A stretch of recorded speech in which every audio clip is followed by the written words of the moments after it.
Okay. Ganito yung, papakita ko lang sa inyo guys kung gaano katindi yung effort din na nilalagay natin. Makita ko lahat ng comments din. Papakita ko sa inyo saglit. Ito yung setup natin. So ito yung tablet. Ito yung mic natin.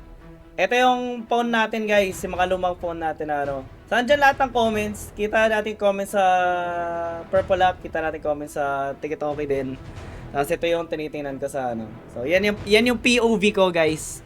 Para makita natin lahat. And the way you can support me guys, the best way possible kasi libre.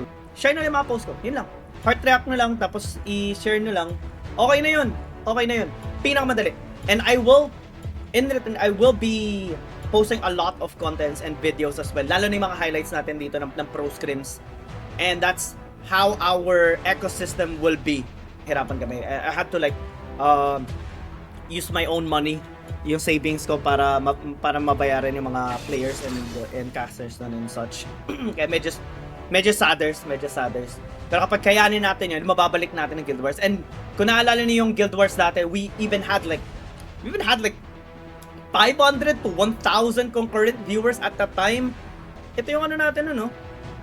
Ganito yung, ano, kita niyo sa, ako kung may kita nyo.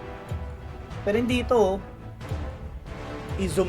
We already had that kind of viewership before. Kumbaga, nakagawa tayo ng impact and help para sa community, and siyempre gusto natin maibalik yun and mas ma-improve. So yun yung objective ko lang. Sharing lang habang nasa Champs Select pa tayo kasi we don't really want to digest this too much.